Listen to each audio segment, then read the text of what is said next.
Hey folks, my name is Cooper, and I am reviewing Citizen Sleeper 2 Starward Vector. This is a game that came out at the beginning of the month.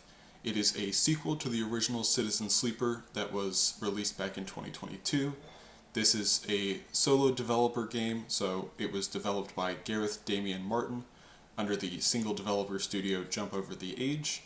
This is a visual novel for all intents and purposes. There are no puzzles or combat. The gameplay is what I would call decision-based gameplay. You have a series of dice that are rolled at the beginning of each cycle, and in any given cycle and any given planet that you are on, or a given location that you are on, you have a series of actions that you can potentially take. And the strength of your rolls, depending on where you slot your dice, depends on the outcomes that you have. So it is a heavily chance-dependent and something that ties into the survival themes very heavily, and the limited choices that you have is really what drives the gameplay forward. So these dice, the decision making is really the core gameplay, but the game is really based on its story and its reading. It is a text-based story. You're going to be doing a lot of reading in this game. For the most part, the game plays itself with a little bit of decision making, but for the most part you are reading the text that has been written. And it is a strong story. It is a strong story with a lot of strong characters, really good world building, similar to the initial game Citizen Sleeper. So the plot is certainly the main thing to focus on, or at least the first thing to focus on. I think the plot and the characters are definitely the two areas to focus on. Again, there is no combat, so to speak. So the plot, you start off with, again, as a sleeper, you are an emulated version of a human mind that has been placed into a robotic body. This is done by corporations, these sort of futuristic space corporations that are using these emulated sleeper minds for more or less manual labor, free manual labor. So in the beginning, you are not really sure what is happening. It is very much a game that starts you with a kernel of understanding and sort of allows you to learn the world, learn the story, and also learn about yourself as a character. And the way they set that up is by having your character undergo a failed reboot at the very beginning of the game. So there is a escape with your partner Seraphin, in which you have been in the process of a rebooting to, again, I'm not going to get into details of the story, or at least anything that's like super plot heavy. I'm trying to just give the overarching details. But the failed reboot at the very beginning of the game is helping you to gain independence from your captor, Lane. So I thought this was a pretty strong start to the game. It didn't require you to have any connection to the character, any knowledge of the character in their past, but still allowed the game to connect with you pretty strongly.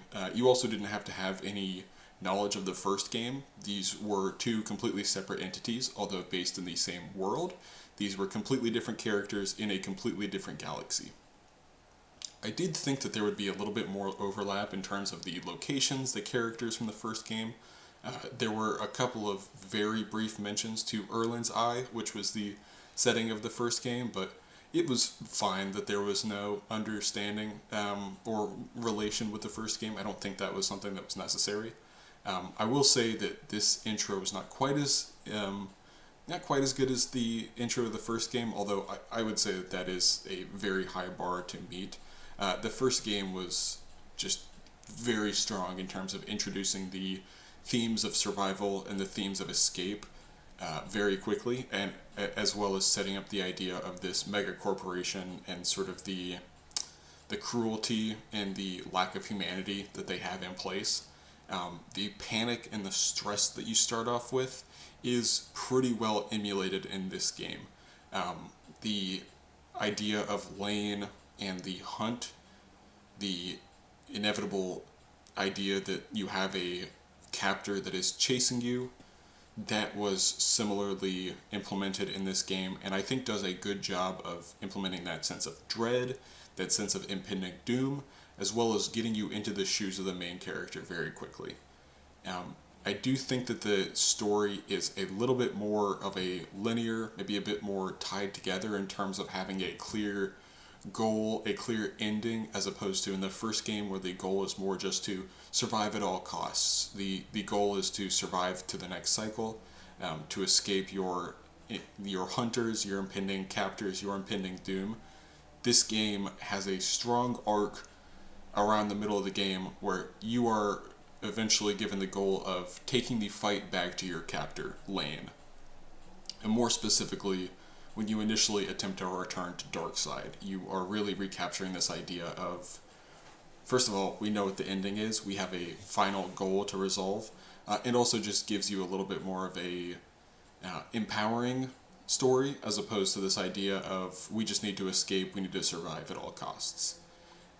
Before your initial attempt to return to Darkside, it definitely felt like the story was a little bit more of a slow burn, which is okay. This is very much a world-building game, very much focused around its characters and meeting characters, learning the people in the belt that you have found yourself in.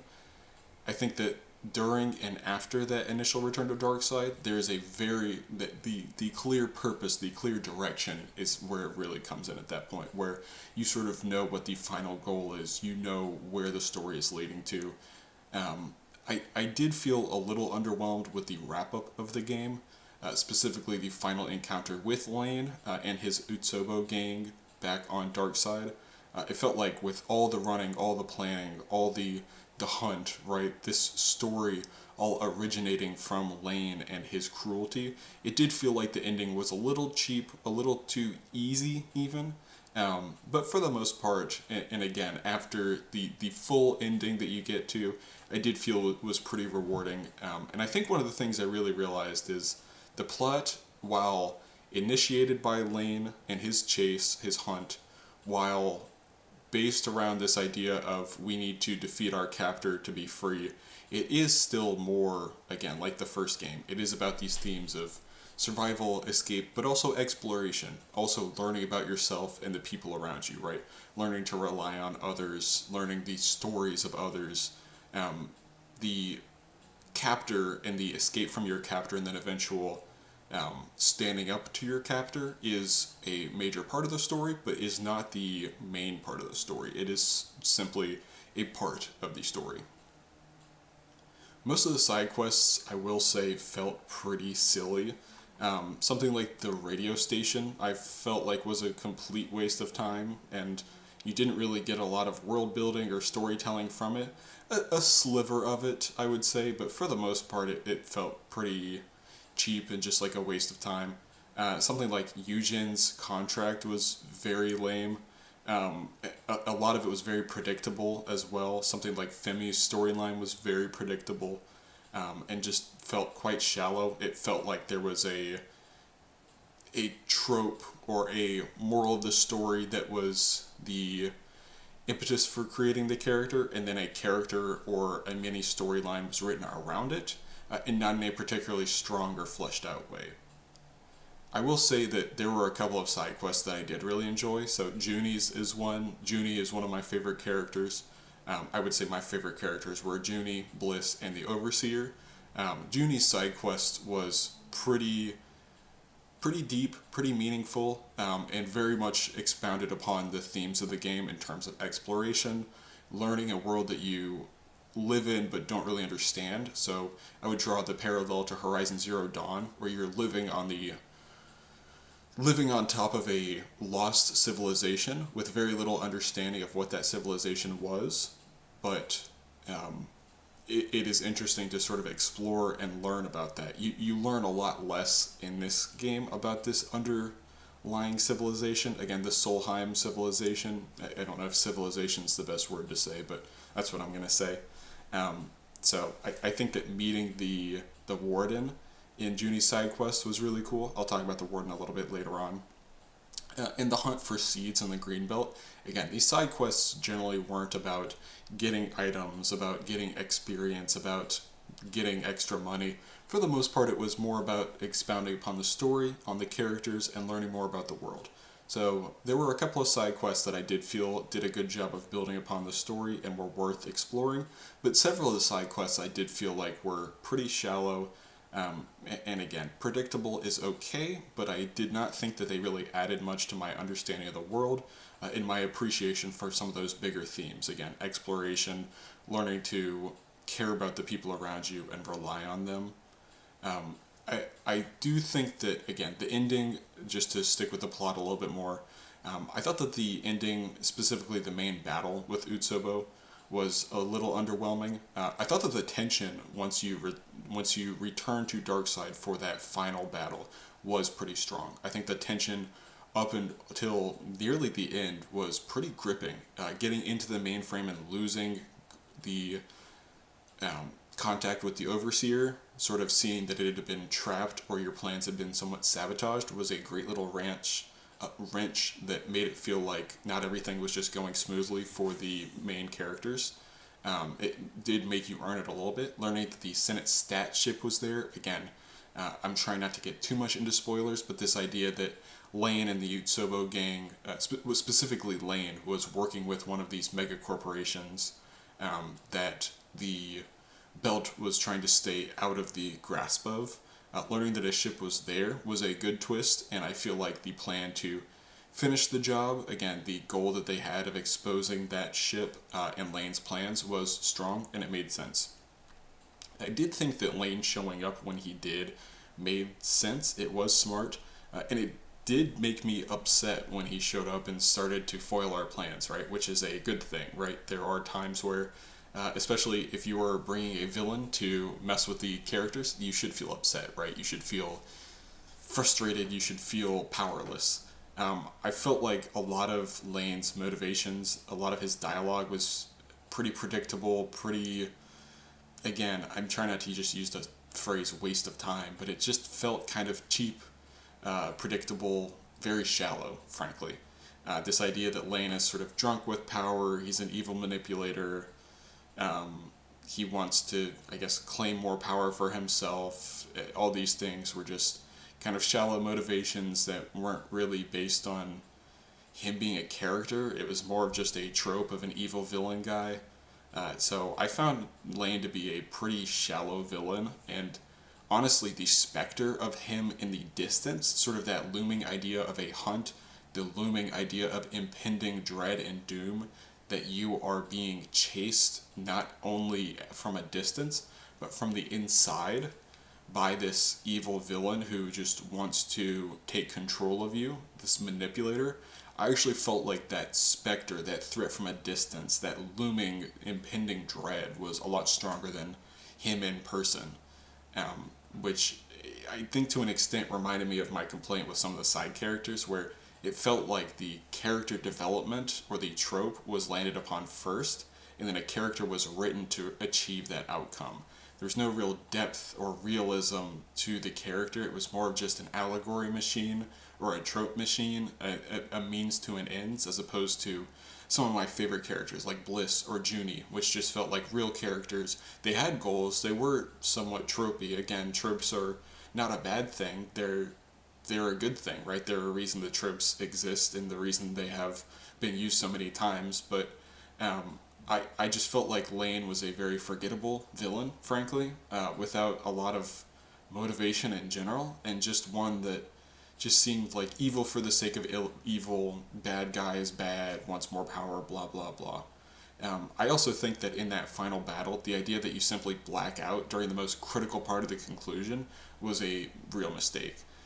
I think that sort of just blacking out and fast forwarding to the post-battle scene, I get that we saw more or less everything that mattered. Again, the idea that the Overseer is intervening, but just sort of, Lane gets blasted with the mind power, right? And I am getting into spoilers now, but I don't think that the idea that Lane was defeated is particularly surprising. And hopefully if you're watching this, you don't feel the need to... Hopefully most people that are watching this have played the game, but if that is a spoiler, I apologize. But it felt a little cheap to me. The big fight scene, it felt like a lot of that was, again, we kind of got zapped by brain power and then fast forwarded to the conclusion of the whole encounter, again, the sort of discovery of the Senate stat ship, the entire revolution against Utsoba was kind of taking place off screen. So that felt pretty unsatisfying, and that is one point that I would say it felt like an actual mistake.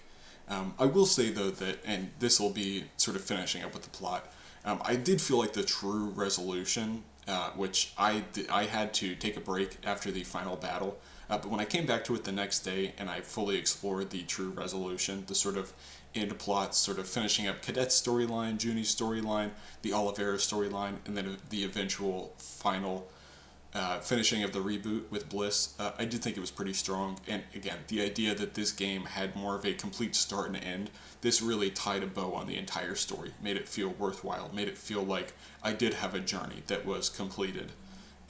The themes of you can't escape forever, which were in pretty stark contrast. Again, there were a lot of similar overlapping themes. This was a similar world. It was the same world, but a lot of the same ideas of escape, survival, relying on people, learning to trust in situations that you frankly shouldn't be trusting, but you have to. You have no other choice. But the first game was very much escape is everything. We need to escape everything. We need to survive everything. Survival at all costs. Everything is trying to defeat us. Everything is out to get us. This game had a lot more of a you can't escape forever theme. That was the one that I think really was summed up at the very end, and that was one that I really appreciated. Some of the ending was pretty montagey. A lot of just like going around and seeing your favorite characters and having a final talk with them and whatever. Some of that was a little shallow. Something like Cadet's ending I felt was pretty cheap and shallow, that's just not going to be a very memorable character for me.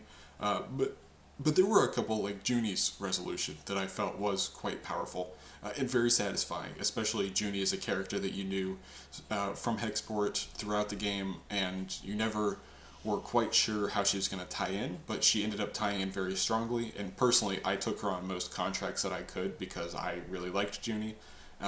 So I felt like that was pretty satisfying. And the final talks that you have with Seraphin were also very heartfelt, pretty touching, and felt like a very satisfying conclusion to the whole thing. The idea of you woke up at the beginning of this game, didn't know who Seraphin was, didn't know any of the stories, the experiences that you had in the past, but he remembered it all. He had lived through it with you and remembered everything.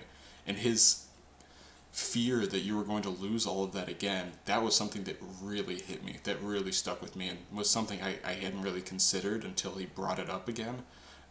So everything with Seraphin I thought was really strong. Again, this was, and from my point of view, this was the character that I woke up and saw right off the bat. This was a character that was with me on every single step of my journey. That was my partner, you know? For all intents and purposes, that was my ride or die. Everything we did was for each other and survival of each other. If we couldn't trust anybody, we could trust each other. So I did think that that was pretty powerful.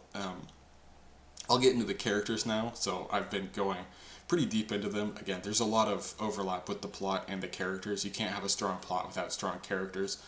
And I do think that the main appeal of this game is its world building and mostly its characters. I think the plot is almost secondary to the characters and the development of the people, the emotions, the stories that they tell themselves. There were definitely a couple of characters that frustrated me. Again, I think that a lot of them were pretty shallow, and it felt like there was an end goal that they were written to reach. Yujin is one that really came to mind for me. It was just very overly transparent, this idea of this sort of slick, silver-tongued contractor who we learn in our first encounter has some sort of trouble with some other contractor bounty hunter. This whole big score thing that he was being sly about. Obviously, he was screwing over the lady who approached him in the beginning. The idea that his redeeming arc was like he's searching for some intergalactic ship to escape I just felt no emotion towards him. I just did not really care. It felt like, again, that the conclusion, this whole like repentance arc, the whole I was lying to you, I'm so sorry, like I trust you guys now, I hope you can learn to forgive me. I just didn't really care, frankly. I didn't care about him as a character, and I didn't care about his storyline. I did, at least in this instance, appreciate that Seraphin was pretty disrespectful towards him. because he certainly earned it. So I did think that, at least in that story, as opposed to something like Femi's, as opposed to something like Marco's, at least the reactions from Seraphim was pretty deserved. I also thought that, again, one that was pretty small but just really stuck with me with how frustrating it was Nemba. This was a character that you sort of serve in their kitchen for several cycles and then have them just be incredibly rude to you and say that you are an unreliable worker, you are sort of disrupting the kitchen, and then and then he asks you to go do some work for him.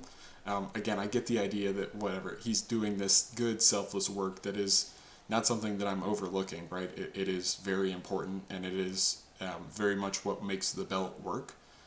At the same time, I just had no interest, again, as a player of a video game, I don't really want to build a relationship with some character that is so obnoxious and doesn't really offer anything insightful or offer me anything as a character. I'd rather just learn and spend time with characters that are worth spending time with, as opposed to one that's just overtly rude and obnoxious. And again, I felt pretty confident I knew where the story was going to go, so I just didn't feel like there was any need or any reason for me to invest any time into him. So a couple of the other characters, again, Femi, Marco, I just thought were very transparent, sort of written to achieve a goal as opposed to written as real characters. Very two-dimensional. But I would contrast those with somebody like Junie, right? Junie, I talk about a lot. Bliss is the other one that I really, really liked, and I felt were full characters with full personalities, full goals, yes, full, tropes, absolutely, but they were fully fleshed out characters that felt real. They felt like they had stories behind them. Junie, again, Junie's initial arc was pretty transparent as well, right? She was sneaking onto our crew. It was pretty obvious she was going to screw us over, right? I figured she was just going to steal the data core that we were going after, whatever. I didn't really know what the end goal was for her, but it was pretty obvious she was going to screw us over. But when her motives were actually revealed, it did feel meaningful. It did feel realistic, and it was something where I was somewhat conflicted, where I sort of can't allow you to do this for my own survival, but at the same time, I do understand why you're doing this, and I do value you as a character, and I value your goals. And again, I'm playing a video game. I kind of trust that there is going to be some resolution for me, right? The storyline wasn't written for me to fail the game. So I did feel like, again, her manipulation was it was a means to an end, but it was more about her personal goals and the personal story that she embodied, as opposed to just some ephemeral, hey, here's a trope that we are building a character around, not just some lesson to be taught like somebody like Femi. It obviously helped that she was a pretty key, integral part of the story going forward, as opposed to someone like Femi who kind of had a storyline and then sits in your quest backlog or sits in your ship crew and doesn't really do anything going forward.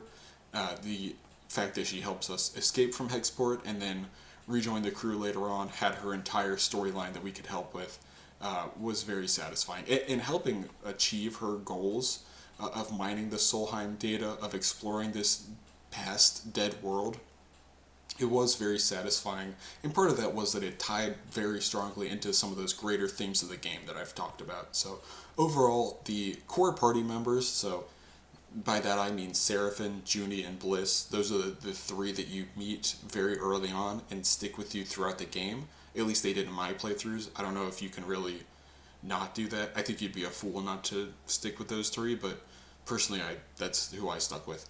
A couple of the others, so Flint, Carmen, I thought were pretty good. Xander is one that I liked as well. I thought were great additions. Again, later in the stories, you don't get to learn them nearly as much, but I did appreciate. And Lane as a villain, again, I do think that the actual encounter with Lane, the actual physical, especially the resolution with Lane, was pretty weak, but I do think, again, that looming threat, that sense of impending doom that he presented was pretty strong. So I did appreciate some of those core characters, but I was pretty disappointed in how many of these characters felt like they just existed for a single purpose. They were just written to be cogs in this machine, the story, where I feel that the story really should serve to tell. So I feel like the story really comes from the characters, right? Each of these characters has their own story, their own life that they breathe into the plot. They allow you to learn, and that's really where the beauty of this game comes from. So the fact that several of these characters were pretty flat, two-dimensional, I was pretty disappointed with. Again, they seemed like they were written just to serve a goal of the writer, as opposed to really being a fully fleshed out character that I could get to know and appreciate. Which, again, Lane did end up being the biggest culprit of, just in terms of being the most important character, sort of the impetus for the plot in the first place, right? The driving force of the plot. Although not the most important thing in this game, it was pretty disappointing that he was a pretty flat two-dimensional character. So, next thing I'll talk about are the themes of the game. This is a very thematic heavy game. Obviously, I've already talked about a lot of them, but I wanted to focus on a couple of them in a little bit more detail and a little bit more concisely. So the exploration contrasted with the idea of escape and survival. So the first game was much heavier on the idea of escape and survival throughout the game, right? The whole goal was, how do I get off Erland's Eye? How do I get this tracker out of my system? How do I stop being dependent on I can't remember what it's called right now, stabilizer, which keeps my body from degrading because the company has designed a failsafe where if I escape, my body just destroys itself, which, great component to the game, great mechanic, but again, I did, Lane in this idea of escape and survival was very strong. Again, more as this idea of forcing an escape, forcing survival. I instantly hated him, right? But felt the power that he had over me, and understood, again, the power in general that he had and the influence that he had in this area of the belt. I thought that the hunt cycles in the beginning were very strong. Those sort of dissipate in the second half of the game, but it did allow me to explore the world. Again, the idea of exploration contrasted with escape. It did allow me to explore, and there was never other than at Hexport, there was never a definitive time limit. You could always move on and keep exploring. But it was a constant reminder that you were on the run, and a constant reminder that eventually you would have to face your problems, that escape was not always going to be an option, which again was a theme that didn't really exist in the first game, but I felt was very strong in this sequel. The gameplay itself as well, specifically on the contracts, did a great job of forcing you to feel like you're running out of time. Like, survival is not guaranteed. So the dice specifically, right? My dice, they keep shattering, right? These things that are the only way that I can interact with the world and progress my story and my survival forward.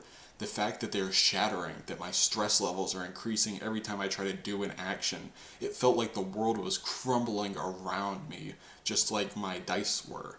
Every time my dice breaks, I lose a chance at gaining a positive outcome. So the feedback cycle is, I have more stress, which means I have fewer opportunities at success, which means I have more stress, which means I have fewer. It's just a continuous cycle, which is very powerful. And again, the gameplay itself,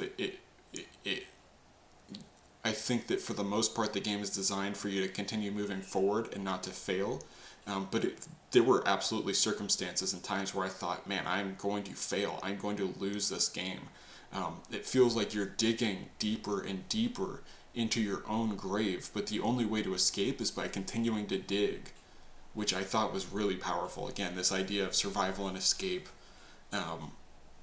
it's a lot of what the story is prompted by, and one of the major themes throughout both of these games, and I thought that the contract specifically did a really good job, especially earlier in the game, of forcing you to feel that tension and that fear that something like having to survive against so many outside powerful forces forces you to feel. The other theme that, again, was a little bit more prevalent in the first game with the idea of interacting with the cloud level of Erland's Eye, but still existed pretty strong in this game as well. Again, as a sleeper, you are an emulated human mind placed in a robotic, non-human body. So the idea of technology and sentience overlapping, the most obvious example of this would be the Overseer. And I think the Overseer might be my favorite character, frankly. The idea of this consciousness that's born out of programming, out of a technical, very deliberate purpose, right? There is no intent to create sentience when you are creating the Overseer. It is a set of protocols meant to achieve a goal. But the idea of it organically over its time, having to force its own survival and eventually organically becoming its own being, is one that I don't think I see that very often in media, and really stuck with me. The idea of exploring what it means to be a sentient being, right? To gain sentience. It is sort of this idea of kind of what we experience as a child, right? Where all of a sudden, again, you don't realize it when you're a child, but there's one day where you just wake up and all of a sudden you're a sentient thinking being who is aware of yourself as a person. It introduces all of these issues, right? Self-esteem. How do I view myself? How do other people view me? What is my future? What is my past? But it also introduces all the things that are beautiful about life, right? Your ability to reflect on yourself, reflect on life, to appreciate things to a greater degree. So I feel like the idea of purpose of life, right? The Overseer had lost its purpose in life, and the idea that if you can't find that, if you can't find fulfillment, you can never really find peace. And again, the Overseer did eventually find that peace, which I found to be very satisfying. It absolutely, too, when the Overseer was initially introduced, felt like it was going to be a parasite, and I personally thought it was part of Lane and Lane's takeover. So to find out that it was going to be more of a cooperative, a symbiote, at a time where I really felt like I needed an ally, I thought was really cool. I thought it was phenomenal, right? It was actually the most excited I was during the entire game, that realization. We had this shared goal, right? And it made sense. I was inhabiting this body with this new sentience. This sentience wanted to make sure that this body that it inhabited was surviving, right? That was its new goal. And to an extent, I had kind of freed it from its life of imprisonment. I really loved the visual of it too. The visual representation of the one body sort of split into these different motions. I also really appreciated the story that it told of how it was this protocol that had lost its purpose and its body and its ability to live and breathe to an extent, sort of learning to propagate out into this series of hive mind, right? This series of several conscious minds building its own social network. But then as it lost power, it had to delete those minds, right? It had to sort of purge its own system, and it was left without almost all of those creations that it had, right? It sort of died out over time without a purpose or without a body. I just felt like that was a very human thing, despite it being a machine that was describing it, right? The other one was the Warden on the Solheim outpost on Junie's quest. I thought the idea that it had been abandoned and understood it had been abandoned, and again, when we left, sort of shutting down and accepting its fate, learning to rest and accept having no further purpose, I thought that was just, again, really relatable. The idea that it had some level of sentience, maybe it was sort of it was left to be very ambiguous as opposed to the Overseer, but I thought that that was still pretty powerful. Again, even not really knowing, it allows you to draw your own conclusions to an extent. The idea that it kind of understood that we were lying about who we were, it felt like the writer, it felt like Damien was telling me that the Warden knew that we weren't Solheim, but it wanted to believe, it wanted a purpose, so it kind of allowed us to lie to it and manipulate it, because at the very least it was given a purpose again, right? It had people to serve and to care for. That was just very relatable. Again, that's a very personal thing of allowing people to sort of do things to you that are not positive, and people that don't really care for you, people that are lying and manipulating, but hey, it gives you a reason to be alive, right? It gives you some satisfaction, even if you know that their intentions are not pure. That's incredibly easy to empathize with. So I really appreciated the Warden as a character, and they do have more of a rewarding arc at the end, assuming you finish Junie's story. But again, even without that, I just felt that that first encounter with the Warden was pretty special and one that I'm really going to remember. The last theme that I'll touch on, the idea of the corporatocracy, that was still pretty prevalent, this idea that the corporations have sort of superseded government, and the idea that the all of the people in this world are working either as pawns for these corporations, again, these sort of full governing bodies with very clear motivations that don't have anything to do with humans, human survival, or human success, human quality of life. The Either you are a pawn in that system, or you are fighting to avoid becoming a pawn in that system, and thereby barely surviving.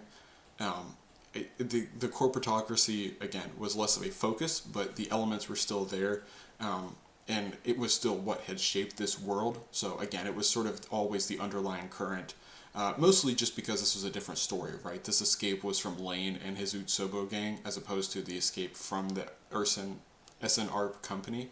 And in this case, too, again, it did give you a little bit more power as the individual, as the sleeper, where your survival is not the only thing that you're fighting for. Eventually, you are able to actually fight to defeat your oppressor. So I think that that was a theme that, if you played the first game, probably stuck with me at least, and I had more of an understanding of how that shaped the world, but did not play as much of an active role in this sequel. So last thing I'll talk about before I just sort of conclude, the art and the music. It's very similar to the first game. It's more or less the exact same art style, and I think I think almost all the music and the sound effects were more or less the exact same, which I didn't necessarily mind. I really like the art style. I really like the music and the sound. The sound specifically, it always gives me the sensation that I am floating in space, right? That I am in zero gravity. There's like this emptiness to it, right? This sort of void. I don't really know how to describe music very well, but I did really appreciate that. The music wasn't really there to build tension, so to speak, like on those contracts, but that was fine. You don't really need the music to build that tension for you. I think that the gameplay, specifically the dice and the stress, did a really good job of building that tension. And the art, the last thing I'll mention on that, the character sprites, I think that that is a very strong part of this game. And the music, again, I really like the music and how it makes me feel like I'm in space. But the art, some of the degrading qualities of the areas that you land on, the sort of destroyed ships that have been made into new homes, are very cool. But the character sprites are what really stick with me. They always feel full of life. They always give me, I feel like, a look into who the character is. There's always so much detail and so many layers to them. They almost give a sensation of like motion, like movement, an active sense, despite them just being still images, still sprites. Everybody in this game, everybody in this world is always moving, actively fighting for their survival. So I feel like the sprites, and maybe it is, again, just me applying that energy to the characters, but it feels like these sprites somehow embody that energy, which I really appreciate. And again, the images are very strong and memorable for me. So to wrap up, I think the most impressive part of this game, and this is a pretty commonly shared sentiment, I believe, but the world itself, right? This is the same world that the first game takes place in, so I think having played the first game was very helpful in terms of understanding this world, appreciating it. I think that it feels very real. It feels like, again, I've played 2 games, so it's more of like 20 to 30 hours that I have in it. 13 hours specifically in this sequel, but it feels like it's been built over hundreds and hundreds of hours of several different stories and several different pieces of media. It feels so real, which is really incredible, again, for a game that I spent 13 hours in. So many of the characters are so worthwhile, and again, I know I complain that several of them are two-dimensional and flat and not worth spending time with, but the ones that are worth spending time with are so full of life, full of depth. The art really brings them character, brings them the stories that they tell, the dialogue that they have, the situations that you share with them. It just makes them feel so important. It makes them feel so real and memorable.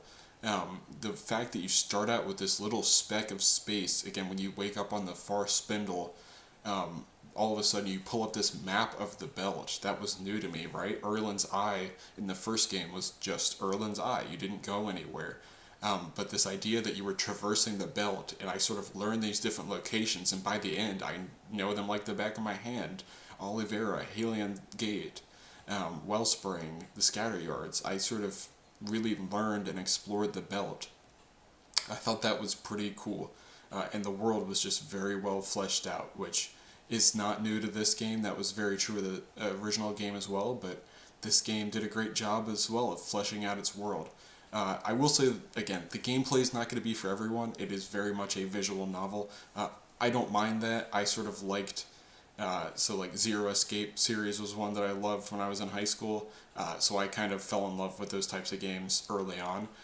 This game doesn't even have puzzles like that series did. Again, there's no combat. There's never a time where you're using the arrow keys, right? But the dice mechanics are great. They build a lot of tension and, again, do make you feel like you may lose this game. So there is still a sense of gameplay and interactivity. The interactivity, I would say, is still very strong. But overall, the gameplay, again, there's not much of it. So this is not going to be a game for everyone. I think that the story itself is tight, it's engaging, it really puts you in the shoes of the sleeper. You really take on their burdens, but also their triumphs on a very personal level. Some of the characters, again, I've mentioned it, some of the side quests I felt were very shallow. I feel like this game maybe suffered from being on a little bit larger of a scale than the original. The tension of the escape and the survival, again, was not quite as strong. The story itself was not quite as strong, I didn't think, as in the first game. But the exploration aspect was strong, and the game allowed you to be a little bit more empowered. I do think that the characters that you met that were worth meeting were good. I think the art was good. I think that the overall plot, in terms of the story of the sleeper, was good. So I did appreciate this game a lot. I don't think I would rate it quite as highly as the first game. Personally, I think I would give this more of an 8 out of 10. But it's a game that I really am glad I played. It's definitely going to stick with me in several ways. Again, Bliss, Junie as characters, and the Sleeper. The Sleeper is the star of the show. So I think this is a really good game. If you're somebody that really appreciates story games and don't mind doing a lot of reading, I would definitely recommend this game. It is, I think, $25 on Steam. You could probably wait for it to go on sale at some point, but I certainly feel like I got my money's worth. And yeah, that's about it. Thanks for tuning in.